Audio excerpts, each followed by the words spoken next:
విచిత్రం ఛానల్ శ్రోతలందరికీ స్వాగతం. విచిత్రం ఛానల్లో ప్రతిరోజు జరిగే చందమామ కథల మేళాని మీరందరూ విని ఆనందిస్తున్నారని అనుకుంటున్నాను. మరెన్నో కథల కోసం ఇప్పుడే మన ఛానల్ని సబ్స్క్రైబ్ చేయండి, విని ఆనందించండి.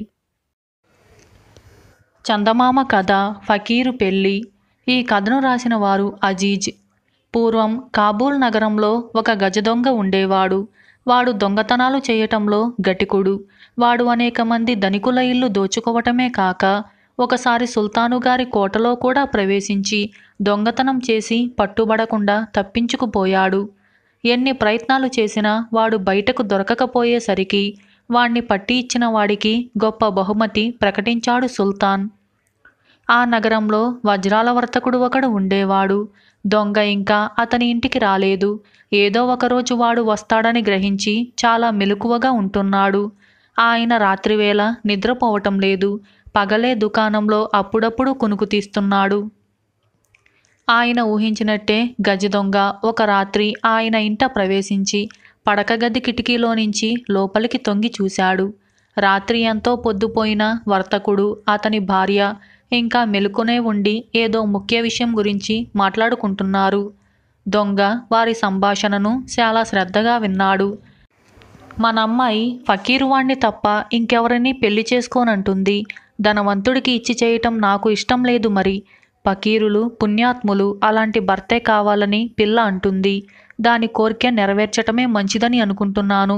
మరి నువ్వేమంటావు అన్నాడు వజ్రాల వర్తకుడు. తండ్రి కూతురు ఒకే నిర్ణయానికి వచ్చాక మధ్య నా ఉద్దేశం కూడా దేనికి? పిల్లను ఫకీరుకే ఇచ్చి పెళ్లి చేయండి అన్నది అతని భార్య. అయితే రేపటి నుంచి మన వీధిలోకి ఎవరైనా ఫకీరు వస్తే మన అమ్మాయికి భర్తగా పనికి వస్తాడేమో చూడు. నేను కూడా అదే ప్రయత్నంలో ఉంటాను. అమ్మాయి పెళ్లి త్వరలో చేసేయటం బావుంటుంది అన్నాడు భర్త. ఈ మాట విన్న దొంగకు కళ్ళు మిలమిలా మెరిశాయి.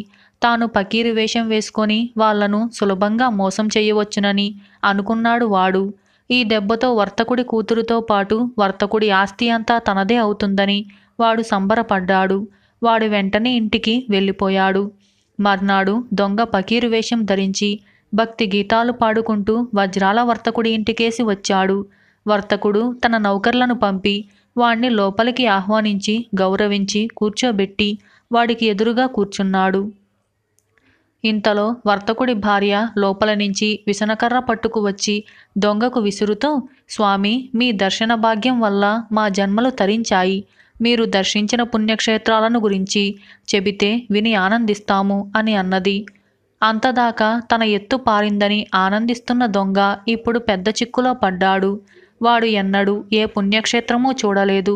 అందుచేత వాడు చాకచక్యంతో ఉన్నవి లేనివి కల్పించి చెప్పసాగాడు. అంతలో ఒక రాజభటుడు వచ్చి వజ్రాల వర్తకుడితో, అయ్యా, మీ ఇంటికి ఎవరో గొప్ప ఫకీరు వచ్చారట. ఆ సంగతి సుల్తాను గారికి తెలిసి వెంటనే ఆయన్ను పిలుచుకురమ్మని మమ్మల్ని పంపారు అని అన్నాడు. భటుడి మాటలు విని దొంగ సంతోషంతో ఉబ్బి తబ్బిబ్బైపోయాడు. తాను లేచిన వేళ మంచిదని, అందుకే తనకు అంతా సవ్యంగా జరుగుతున్నదని అనుకున్నాడు. సుల్తానుకు ఫకీరులంటేనే, మహాపురుషులంటేనూ చాలా భక్తి. ఇవాళ తన అదృష్టం పండింది. సుల్తాను గారి సన్మానం తనకు లభిస్తున్నది. వజ్రాల వర్తకుడు వాడితో, స్వామి, ముందు సుల్తాను వారి వద్దకు వెళ్ళండి, తరువాత మళ్ళీ మనం కలుసుకుందాం అని అన్నాడు. దొంగ చిరునవ్వు నవ్వుతూ తన పెట్టుడు గడ్డం దువ్వుకుంటూ భటుల వెంట దర్బారుకు వెళ్ళాడు. సుల్తాను వాణ్ణి చూసి, దయచెయ్యండి, మా కారాగృహం మీకోసం ఎంతకాలంగానో ఎదురు చూస్తున్నది అని అన్నాడు. భటులు వాడి గడ్డం లాగేసి సుల్తాను ఆజ్ఞాపించగా కారాగృహానికి తీసుకొని పోయారు. కారాగృహానికి తీసుకొని పోయిన తరువాత వజ్రాల వర్తకుడు సుల్తానుతో గడిచిన రాత్రి జరిగిందంతా చెప్పి తాను దొంగ తన ఇంటికి తప్పక వస్తాడని ఊహించి ముందుగా ఎలా కబురు చేసింది వివరించాడు. సుల్తాను వజ్రాల వర్తకుడి సమయస్ఫూర్తిని ఎంతగానో మెచ్చుకొని తాను ప్రకటించిన బహుమానాన్ని అతనికిచ్చేశాడు. ఇలా ఫకీరు పెళ్ళి అనే ఈ కథ సమాప్తమైంది. అలానే మరొక కథ గయ్యాలి రంగమ్మ. ఈ కథను రాసిన వారు వేమూరు వెంకయ్య నాయుడు. ఒక గ్రామంలో గయ్యాలిగా పేరు మోసిన రంగమ్మ అనే విధవరాలు ఉండేది. వెంకన్న, భీమన్న అని ఆమెకు 2 కొడుకులు. ఇద్దరికీ పెళ్ళియుడు వచ్చింది. కానీ రంగమ్మ గయ్యాలితనానికి భయపడి వాళ్ళకెవరూ పిల్లలనిస్తామని వచ్చారు కారు. పెద్దవాడైన వెంకన్న తమ తల్లి గయ్యాలి కావటం చేత ఆస్తిపాస్తులున్నా తమకు సంబంధాలు రావటం లేదని ఇరుగు పొరుగు వాళ్ళ మాటలను బట్టి గ్రహించాడు. వెంకన్న తన తల్లికి బుద్ధి చెప్పాలని అవకాశం కోసం చూస్తుండగా ఒకనాడు పక్కింటి మనిషి తమ ఇంటి కరివేపాకు చెట్టు ఆకులు 4 గోడమీది నుంచి కోసుకోవటం చూసి రంగమ్మ ఆమె మీద విరుచుకుపడింది. వెంకన్నకు చిరాకు పుట్టి, అమ్మ, ఆవిడ కరివేపాకు దొంగలించిందే అనుకో, దానికింత రాద్ధాంతం చెయ్యాలా? చెట్టున ఉన్న ఆకంతా మనం ఏం చేసుకుంటాం? చెట్టునే ఎత్తుకుపోలేదు కదా, ఆకు కోస్తే మళ్ళా చిగురు పెట్టదా? ఇంతలోనే మన కొంప మునిగిపోదుగా. నువ్వు నీ పద్ధతి మార్చుకోవాలి. నీ మూలంగానే మాకు పెళ్ళిళ్ళు కావటం లేదు. మాకన్నా చిన్నవాళ్ళు పిల్లల తండ్రులయ్యారు. పిల్లలతో కలకల్లాడవలసిన కొంప దయ్యాల కొంపలాగా ఉంది అని అనేశాడు. ఈ మాటకు రంగమ్మ మరింత రెచ్చిపోయి, కనిపెంచి పెద్దవాణ్ణి చేసిన నా నోటికే తాళం వెయ్యాలని చూస్తున్నావా? అంత పొగరుగా ఉంటే నీ భాగం నువ్వు తీసుకొని వేరే బ్రతుకు పో అని అన్నది. ఆ మాట అనిపించుకొని వెంకన్న తమ ఆస్తిని 3 భాగాలు చేసి 1 భాగం తల్లికి, 1 భాగం తమ్ముడికి ఇచ్చి తాను వేరుపడ్డాడు. వెంటనే అతనికి పిల్లనిస్తామని చాలామంది ముందుకు వచ్చారు. వెంకన్న ఒక గ్రామంలో ఒక పిల్లను చూసి తనకు నచ్చిందని తన తల్లిని కూడా అక్కడికి పోయి చూసి రమ్మని అన్నాడు. కుండ వేరైతే కులము వేరే అయింది. నువ్వు నా కొడుకువు కాదురా, గర్భశత్రువువి అని రంగమ్మ కొడుకు మీద గుడ్లెర్ర చేసింది. వెంకన్న వెళ్ళిపోయి తనకు నచ్చిన పిల్లను పెళ్లి చేసుకొని ఆమెతో కాపురం పెట్టాడు. కొంతకాలం అయ్యాక వెంకన్న భార్య గర్భవతి అయి పురిటికి పుట్టింటికి పోయింది. వెంకన్న తన తల్లి వద్దకు పోయి, అమ్మ, నా భార్య పుట్టింటికి వెళ్ళింది. నాకు వంట చేత కాదు. అది తిరిగి వచ్చేదాకా మీ ఇంట్లో తింటాను. అందుకయ్యే ఖర్చు కూడా ఇస్తాను అని అన్నాడు. రంగమ్మ కొంచెం ఆలోచించి, నీకు పెట్టటానికేమీ అభ్యంతరం లేదు, కానీ నా వంతు ఆస్తి అంతా నీ తమ్ముడి పేర ఏనాడో రాశాను. వాడు ఏమంటాడో వాణ్ణి అడిగి చూడు అని అన్నది. తల్లి కుట్ర బుద్ధితో ఈ మాట అన్నదని వెంకన్న చాలా బాధపడ్డాడు. అతను తన ఇంటికి తిరిగిపోయి సొంతంగా వండుకుంటూ ఇరుగమ్మ పొరుగమ్మ ఇచ్చే కూర నారాతో తిండి గడుపుకుంటూ కాలం గడిపాడు. కొంతకాలానికి వెంకన్న భార్య మగపిల్లవాణ్ణి ఎత్తుకొని తిరిగి వచ్చింది. వెంకన్నకు రోజులు మళ్ళీ హాయిగా గడవసాగాయి. ఈ సమయంలో రంగమ్మకు పెద్ద జబ్బు చేసి మంచాన పడింది.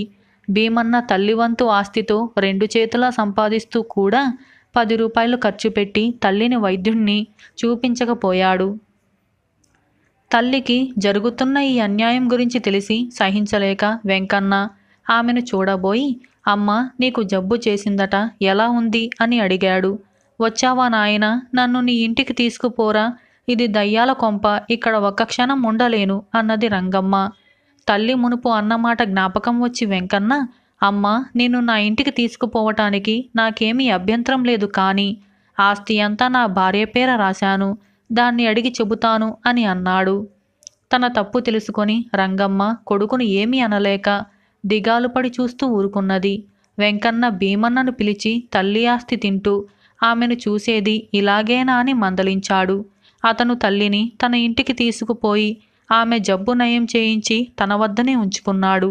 అటు తరువాత రంగమ్మ తన గయ్యాలితనం కట్టిపెట్టి ఇరుగు పొరుగు వారందరితోనూ ఎంతో మర్యాదగా ఉంటూ వచ్చింది. ఇలా గయ్యాలి రంగమ్మ అనే ఈ కథ సమాప్తమైంది. గుడ్డివాడి ముష్టి చిప్ప. ఈ కథను రాసిన వారు పిల్ల అప్పారావు. ధర్మవరం అనే ఊళ్ళో ఒక గుడ్డి బిచ్చగాడు ఉండేవాడు. వాడికి ఉన్న ఆస్తి అంతా ఒక ముష్టి చిప్ప. ఆ చిప్ప దిగువన 4 కుందలు ఉండేవి. అవి మెరిసేవి. ఆ సంగతి గుడ్డివాడికి తెలియదు. కానీ వాడు ముష్టి ఎత్తుకునేటప్పుడు దారే పోయే వాళ్లకు వాటి మెరుపు కనిపించేది. ఆ గ్రామంలో కొమటయ్య అనే నూనె దుకాణం వాడు ఉండేవాడు. గుడ్డివాడు రోజు ముష్టి ఎత్తుతూ ఆ దుకాణం ముందు నుంచే వెళ్ళేవాడు. కొమటయ్య గుడ్డివాణ్ణి పిలిచి ఒక దమ్మిడి వేసి ఆ చిప్ప మెరుపు పరిశీలించేవాడు. ఆ మెరిసేది బంగారమేనని కొమటయ్య నిశ్చయించుకున్నాడు. ఆ గ్రామంలో నాగులు అనే దొంగ ఉన్నాడు. కొమటయ్య నాగులను పిలిపించి, నీకు ఒక విషయం చెబుతాను, అది మనిద్దరి మధ్యనే ఉండని. మన ఊళ్ళో ఒక గుడ్డివాడు ఉన్నాడు. వాడు అడుక్కునే చిప్ప మెరుస్తుంది. అది ఎందుకు మెరుస్తుందో ఎవరికీ తెలియదు.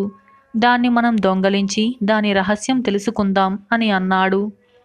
నాగులు అందుకు సరేనన్నాడు. మర్నాడు గుడ్డివాడు అటుగా వచ్చినప్పుడు నాగులు కొమటయ్య దుకాణం వద్ద ఉన్నాడు. వాడు గుడ్డివాడితో కొంత దూరం వెళ్ళి, గుడ్డి అన్నా, నీ ఇల్లు ఎక్కడా? పాపం, నువ్వు రాత్రి ఎక్కడ పడుకుంటావు అని అడిగాడు. నాకు ఇల్లు వాకిలి కూడానా బాబు? రోజూ రాత్రిపూట శ్మశానం దగ్గర పెద్ద చెట్టు కింద పడుకుంటాను అన్నాడు గుడ్డివాడు. నాగులు ఈ వార్త తెచ్చి కొమటయ్యకు చెప్పాడు. తనకు తెలియకుండా నాగులు వెళ్ళి ఆ చిప్ప కాజేస్తాడేమోనని కొమటయ్య నాగులును చీకటి పడిన దాకా తన దగ్గరే ఉంచి ఆ రాత్రికి తనకు నాగులకు భోజనం కూడా తెప్పించాడు. భోజనం అయినాక కొమటయ్య దుకాణం మూసి వరహాల సంచి రొండిన పెట్టుకొని నాగులను వెంట పెట్టుకొని శ్మశానం కేసి బయలుదేరాడు. అంత దూరాన పెద్ద చెట్టు కింద పడుకొని గుడ్డివాడు కనిపించాడు. కొమటయ్య ఆగిపోయాడు. నాగులు ముందుకు వెళ్ళి గుడ్డివాడి తలకింది నుంచి చిప్ప కాజేశాడు. నాగులు కొమటయ్య దగ్గరికి తిరిగి వస్తూ, ఈ చిప్పలో ఏమున్నదో తెలియదు కానీ కొమటయ్య మొలలో వరహాల సంచి ఉన్నది అని అనుకున్నాడు. వాడు దగ్గరికి రాగానే కొమటయ్య, నాగులు ఏది చిప్పను చూడని అని అన్నాడు. నాగులు దగ్గరకు వచ్చి ఆ చిప్పతో కొమటయ్య నెత్తిన బలం కొద్దీ కొట్టాడు. చిప్ప 2 ముక్కలైంది. కొమటయ్య స్పృహ తప్పి పడిపోయాడు. అతని మొల నుంచి వరహాల సంచి లాగేసుకొని నాగులు గబాగబా వెళ్ళిపోయాడు. కొంతసేపటికి తెలివి వచ్చి కొమటయ్య అటూ ఇటూ చూశాడు. చుట్టూ ఎవరూ లేరు. మొలలో వరహాల సంచి మాయమైంది. కానీ ముష్టి చిప్ప ముక్కలు దొరికాయి. అవే అతనికి కావలసింది. కొమటయ్య వాటిని తీసుకొని తిన్నగా కమసాలి ఇంటికి వెళ్ళాడు. ఏమండి కొమటయ్య గారు, అర్ధరాత్రి వేళ వచ్చారు అన్నాడు కమసాలి. ఈ చిప్ప ముక్కల కింద కుందలు ఉన్నాయి, తీసి చూడు అన్నాడు కొమటయ్య. కమసాలి ఆ కుందలను ఊడగొట్టి చూస్తే అవి బంగారంలాగా మెరుస్తున్నాయి. కొమటయ్య గారు, ఇది ఏమంత మంచి సరుకు కాదు, 100 వరహాలిస్తాను, నాకు ఇచ్చేయండి అన్నాడు కమసాలి. కొమటయ్య తన సంచితో 50 వరహాలు పోగొట్టుకున్నాడు. కమసాలి 100 వరహాలిస్తే సగానికి సగం లాభమే. కుందలు కమసాలిని ఉంచుకొనిచ్చి 100 వరహాలు తీసుకొని కొమటయ్య ఇంటికి వెళ్ళాడు. కొమటయ్యకు కమసాలికి జరిగిన సంభాషణ 2 దొంగలు విన్నారు. కొమటయ్య వెళ్ళగానే కమసాలి కుందలను కాల్చి చూశాడు. అవి ఇత్తడి ముక్కలు. వాటిపైన 10 వరహాల బంగారపు పూత మాత్రం ఉన్నది. కొమటయ్య దగా చేశాడు. తెల్లవారగానే వెళ్ళి నా డబ్బు తెచ్చుకుంటాను అని కమసాలి తన భార్యతో చెప్పి ఆ ఇత్తడి ముక్కలను పెట్టె మీద ఉంచి నిద్రపోయాడు. కమసాలి నిద్రపోగానే దొంగలు కమసాలి ఇంట్లో ప్రవేశించి పెట్టె మీద పెట్టిన ముక్కలను తీసుకొని ఊరి బయటికి పోయారు. తెల్లవారగానే కమసాలి లేచి ఇత్తడి ముక్కల కోసం చూశాడు. పెట్టెలన్నీ వెతికాడు, కానీ అవి కనిపించలేదు. తన భార్యను అడిగితే రాత్రి పెట్టె మీద పెట్టారు కదా అని అన్నది. పెట్టె మీద లేవు, మన 100 వరహాలు పోయాయి అంటూ కమసాలి కొమటయ్య వద్దకు వెళ్ళి, నాకు ఇత్తడి ముక్కలిచ్చావు, నా 100 వరహాలు నాకిచ్చేయి అని అన్నాడు. కొమటయ్య కమసాలికేసి అనుమానంగా చూసి, ఆ 4 ఇత్తడి ముక్కలు ఇవ్వు, 100 వరహాలు ఇచ్చేస్తాను అని అన్నాడు.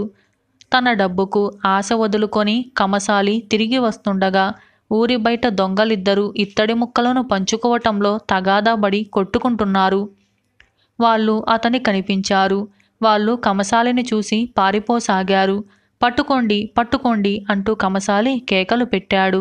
రాజభటులు దొంగలిద్దరినీ పట్టుకొని కమసాలిని వెంట పెట్టుకొని రాజుగారి వద్దకు వెళ్ళారు. రాజు దొంగలను, మీరు ఎందుకు కొట్టుకుంటున్నారు? ఈ కమసాలి మిమ్మల్ని పట్టుకోమని ఎందుకు కేక పెట్టాడు అని అడిగాడు. దొంగ చేతులు జోడించి, మహారాజా, మేం అర్ధరాత్రి వేళ కమసాలి ఇంట ఈ ముక్కలు దొంగలించాం. వాటిని పంచుకోవటంలో మేము తగాదా పడుతుండగా కమసాలి వచ్చి భటులకు మమ్మల్ని పట్టి ఇచ్చాడు అని చెప్పారు. రాజు కమసాలిని, నీకు ఈ ముక్కలు ఎక్కడివి అని అడిగాడు. మహారాజా, నూనె దుకాణం కొమటయ్య బంగారు కుందలు అని చెప్పి వీటిని నాకు అమ్మాడు.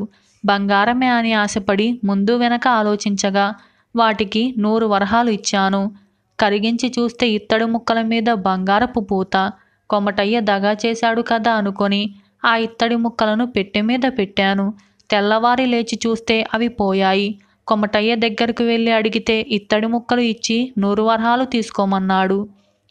అలా తిరిగి వస్తుండగా ఈ దొంగలు ఇత్తడి ముక్కల కోసం తన్నుకుంటూ కనిపించారు అని కమసాలి రాజుకు చెప్పాడు. రాజు భటులను పంపి కొమటయ్యను పిలిపించి, నీకు ఈ ముక్కలు ఎక్కడివి అని అడిగాడు. కొమటయ్య తాను నాగులు కలిసి గుడ్డివాడి ముష్టిచిప్ప కాజేయటానికి చేసిన ఆలోచన, నాగులు తనకు చేసిన ద్రోహము మొదలైన విషయాలన్నీ ఉన్నవి ఉన్నట్టుగా చెప్పాడు. నాగులు ఊరు విడిచిపోయినట్టు తెలిసింది. రాజుగారు గుడ్డివాణ్ణి తెప్పించి, నీకు ఈ చిప్ప ఎక్కడిది అని అడిగాడు. తమ వంటి ధర్మప్రభువులు నాకు చిప్ప ఇచ్చారు. అది కాస్త పోయింది, ఇప్పుడు ఆకులో తింటున్నాను అన్నాడు గుడ్డివాడు. రాజుగారు కొమటయ్యకు 150 వరహాలు, కంసాలికి 75 వరహాలు జరిమానా వేసి ఆ మొత్తం గుడ్డివాడికి ఇప్పించి దొంగలిద్దరినీ ఖైదులో పెట్టించాడు. రాజుగారు ఇప్పించిన డబ్బుతో గుడ్డివాడు సుఖంగా బ్రతికాడు. ఇలా గుడ్డివాడి ముష్టిచిప్ప అనే ఈ కథ సమాప్తమైంది. పిసినారి. ఈ కథను రాసిన వారు ఏసీ సర్కార్ ఐంద్రజాలికుడు. ఒక గ్రామంలో 80 ఏళ్ల ముసలిది ఒకటి ఉండేది. ఆమెకు ఎవరూ లేరు. ఆమె ఉండే విశాలమైన ఇంటి చుట్టూ ఒక ప్రహరీ గోడ ఉండేది. ఆవరణలో చాలా పళ్ళ చెట్లు ఉండేవి. వాటిలో 2 యాపిల్ పళ్ళ చెట్లు. అవి కాశ్మీరు జాతి చెట్లు. వాటికి ఉత్తమ జాతి యాపిల్ పళ్ళు కాసేవి. ఆవిడ భర్త చనిపోతూ ఆమెకు బోలెడంత ఆస్తి ఇచ్చిపోయాడు. అయితే ఆమె పిసినారి కావటం చేత చూస్తూ చూస్తూ ఒక్క దమ్మిడి ఖర్చు చేసేది కాదు. ఆమె తన కడుపుకు ఇంత తినేది కూడా కాదు. తన దొడ్లో మొలిచే ఆకులు, అలమలు ఉడకబెట్టి తినేది. చివరకు తన చెట్లకు కాసే యాపిల్ పళ్ళు కూడా ఎన్నడూ రుచి చూసి ఎరగదు. కోతకు రాగానే వాటిని అమ్మి డబ్బు ఇనపెట్టెలో భద్రపరిచేది. ఆమె ఇంటికి దగ్గరలో ఉండే సామాన్య కుటుంబాలకు చెందిన పిల్లలు అల్లరికి ప్రహరీ గోడ దూకి తోటలోకి ప్రవేశిస్తే ముసలావిడ వాళ్లను తరిమేది. తన చెట్లకు కాసే పళ్ళు కుళ్ళినా ఆమెకు అభ్యంతరం లేదు. కానీ చూస్తూ చూస్తూ పిల్లలకు ఒక్క పండు ఇచ్చిన పాపాన పోయేది కాదు. ఆమె పేరు ఉచ్చరిస్తే కుండలు బద్దలవుతాయని, పొద్దునే లేచి ఆమె ముఖం చూస్తే ఆ రోజుకు తిండి ప్రాప్తి ఉండదని ఆమెను గురించి చుట్టుపక్కల వాళ్ళు ద్వేషంతో చెప్పుకునేవారు. ఆ ముసలామె పేరు గుణవతి. ఆమె ఉండిన గ్రామం పేరు సంయుక్త. ఆ గ్రామంలో సులాల్ అనే కుర్రవాడు ఉండేవాడు. వాడు గ్రామాధికారి కొడుకు. వాడు ఒక పిల్లల జట్టును వెంట పెట్టుకొని వచ్చి ముసలామె ఇంటి ప్రహరీ గోడ దూకాడు. చెట్ల మీద యాపిల్ పళ్ళు చక్కగా పండుబారి ఉన్నాయి. పిల్లలు యాపిల్ చెట్లు ఎగబాకి పళ్ళు కొరికే లోపల గుణవతి పెద్ద గడతో వచ్చి పడింది. ఆమె ఎవర్రాది అని అరిచేసరికి పిల్లలు చెట్ల మీద నుంచి దూకి బెదిరి ఖాళీ సత్తువ కొద్దీ పారిపోయారు. సులాల్ ఎగరొప్పుతూ, ఈ ముసలిదానికి ఎలాగైనా బుద్ధి చెప్పాలి అని అన్నాడు. అవును చెప్పాలి అన్నారు మిగిలిన పిల్లలు. గ్రామాధికారి కొడుకు సులాల్ బస్తీలో హైస్కూల్లో పై తరగతుల్లో చదువుతూ హాస్టల్లో ఉంటూ సెలవులకు ఇంటికి వచ్చిపోతూ ఉండేవాడు. త్వరలోనే సెలవులు ముగియటం చేత వాడు బస్తీకి తిరిగి వెళ్ళాడు. ముసలావిడకు బుద్ధి చెప్పాలన్న నిర్ణయం అమలు జరగలేదు. అయితే హాస్టల్కు తిరిగి వచ్చినాక కూడా వాడికి ఆ ఆలోచన పోలేదు. ఆ ఆలోచన మూలంగా వాడికి పరధ్యానం ఏర్పడింది. సులాల్ ఉండే హాస్టల్ గదిలో అదీర్ అనే చురుకైన విద్యార్థి సులాల్ కన్నా కొంచెం పెద్దవాడు ఉండేవాడు. వాడు సులాల్ను ఏమిట్రా నీ బాధ అని అడిగాడు. బాధ అలాంటిదేమీ లేదే అన్నాడు సులాల్. నన్ను ఏమారుస్తావా? ఏదో ఉంది. నేను కనుక్కోలేననుకున్నావురా సులాల్. మా నాన్న ఇంద్రజాలం తెలిసినవాడు. నేను ఐంద్రజాలికుణ్ణి కాబోతున్నాను. తెలుసా, నువ్వు అస్తమానము ఏదో ఆలోచిస్తున్నావు. నిన్ను బాధించే సమస్య ఏమిటి? దానికి ఏదో ఒక పరిష్కారం నేను చెబుతాను అన్నాడు అదీర్. సులాల్ కళ్ళు సంతోషంతో మెరిశాయి. గుణవతికి బుద్ధి వచ్చేటట్టుగా చేసే మార్గం అదీర్ చెప్పగలడు. వాడు తెలివైనవాడు. వాడిది పాదరసం లాంటి బుద్ధి. పైపెచ్చు వాడికి ఇంద్రజాలం తెలుసు. ఆ ఇంద్రజాలంతో వాడు గుణవతిని బోల్తా కొట్టించవచ్చు. నా సమస్య గుణవతి అన్నాడు సులాల్. అదీర్ కోపం తెచ్చుకొని, ఇప్పటి నుంచే నీకు ఆడవాళ్ళ సమస్యలా అని అన్నాడు. ఈ ఆడది 80 ఏళ్ళది. మా అమ్మమ్మకు అమ్మమ్మ కాదగినది అనుకో అన్నాడు సులాల్. అదీర్ విరగబడి నవ్వి, ఆ మాట ముందు చెప్పావు కావేం అని అన్నాడు. సులాల్ అదీర్కు జరిగిన సంగతంతా చెప్పాడు. అప్పటికప్పుడే ఒక పథకం కూడా తయారైంది. 3 వారాల అనంతరం స్కూల్కు చిన్న సెలవులప్పుడు ఒకనాటి ఉదయం గుణవతి ఇంటికి ఒక ముసలి సాధువు, ఆయన శిష్యుడు వచ్చారు. ముసలి సాధువు తలవాకిలి వద్ద నిలిచి, అన్నపూర్ణమ్మ తల్లి మీ ఇంటికి వచ్చాను, తలుపు తీయి అని కేక పెట్టాడు. ముష్టి వెధవా, పో అవతలకి, నీకేమి వేసేది లేదు అని గుణవతి లోపలి నుంచి అరిచింది. అమ్మా, నాకు భిక్షం అక్కర్లేదు, నీకొక వరం ప్రసాదించమని కైలాసం నుండి నన్ను మహాశివుడు పంపాడు. తలుపు తీసి వరం గ్రహించు, నేను మళ్ళీ త్వరగా వెళ్ళాలి అన్నాడు సాధువు. ఈ మాట గుణవతిని ఎంతో ఆకర్షించింది. ఆమెకు ఇవ్వటం కన్నా తీసుకోవటం అంటేనే మహా ఆసక్తి. ఆమె తలుపు తెరిచి సాధువును శిష్యుణ్ణి లోపలికి రానిచ్చింది. సాధువు తన గుడ్డ సంచి నుంచి బూడిద పొట్లం ఒకటి పైకి తీసి, ఇది శివుడి అగ్నివేదిక నుంచి తీసిన బూడిద. దీన్ని నీళ్లలో కలిపి 3 రాత్రులు వరుసగా నీ యాపిల్ చెట్ల మొదళ్ల మీద చల్లు. యాపిల్ పళ్ళ విలువ ఎలా పెరిగిపోయేది నీకే తెలుస్తుంది. ఇది శివుడి ఆజ్ఞ. ఆజ్ఞ మీరితే నీ 7 తరాల వాళ్లకు నరకం తప్పదు. గుర్తుంచుకో. ఈ భస్మం మహిమ చూపించటానికి 3 రోజుల తరువాత నేను మళ్ళీ వస్తాను అని చెప్పి శిష్యుడితో పాటు వెళ్ళిపోయాడు.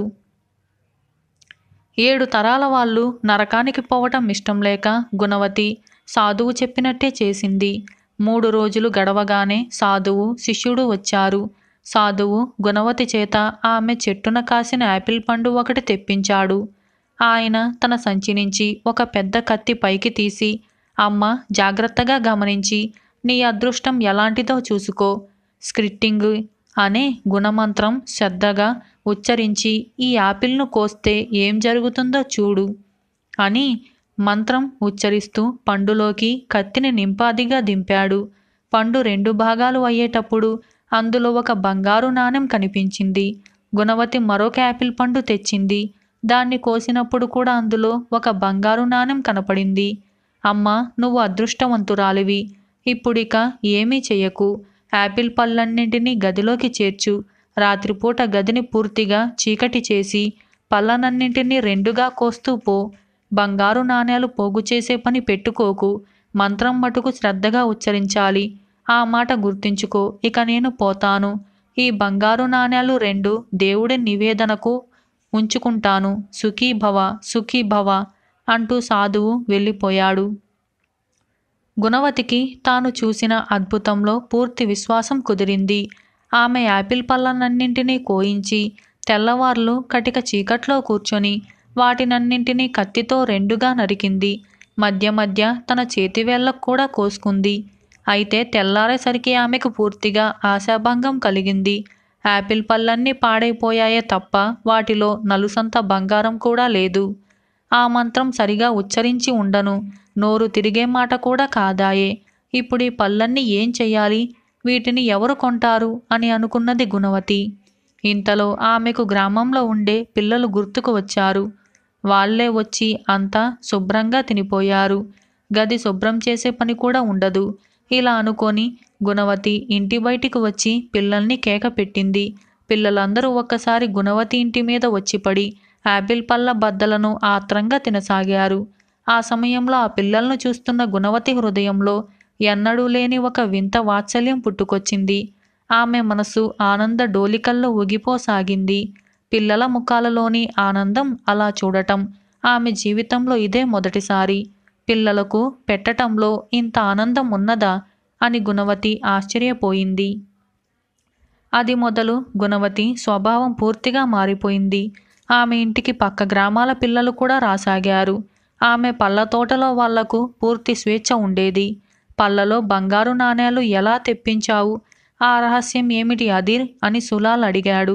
పెద్ద రహస్యమేమీ లేదు. చాలా తేలికైన ట్రిక్కు. అందరూ చేస్తారు. సాధువు వేషంతో ముసలావిడ ఇంటికి బయలుదేరేటప్పుడు ఒక కత్తితో బదులు బయలుదేరాను. ముందుగానే ఆ కత్తి పిడికి దగ్గరలో 2 బంగారు నాణేలు మైనంతో అంటించాను. యాపిల్ పళ్ళను కోసేటప్పుడు నాణేలు అంటించిన పక్క ఆమెకు కనపడకుండా పట్టుకొని కత్తి మొన పండులోకి గుచ్చి నొక్కుతూ జాగ్రత్తగా నాణేన్ని కత్తి నుంచి ఊడదీసి పండు చీలకలోకి తోసేశాను. ఇప్పుడంతా అర్థమైంది కదూ అన్నాడు అధీర్. గుణవతి మరో 10 ఏళ్లు బ్రతికింది. ఆ 10 ఏళ్లలోనూ ఆమె తన ధనాన్ని గ్రామం కోసము, ప్రత్యేకించి పిల్లల కోసము ధారాళంగా ఖర్చు చేసింది. ఇలా పిసినారి అనే ఈ కథ సమాప్తమైంది. ఇటువంటి మరిన్ని కథల కోసం ఇప్పుడే మన ఛానల్ని సబ్స్క్రైబ్ చేయండి. మీకు ఈ కథ నచ్చిందా అయితే తప్పకుండా లైక్ చేయండి. ఇటువంటి మరిన్ని కథల్ని మీ స్నేహితులు, బంధువులకి కూడా చూడాలని అనిపిస్తే వెంటనే మన ఛానల్ని షేర్ చేయండి. వాళ్ళను కూడా మన ఛానల్ని సబ్స్క్రైబ్ చేసుకోమని చెప్పి రోజు మన ఛానల్లో వచ్చే చందమామ కథల్ని విని ఆనందించమని చెప్పండి. అలాగే మీకు ఈ కథ ఎలా అనిపించిందనేది మాకు కామెంట్ సెక్షన్లో తెలియజేయండి. Like, share, subscribe and comment. Thank you for watching.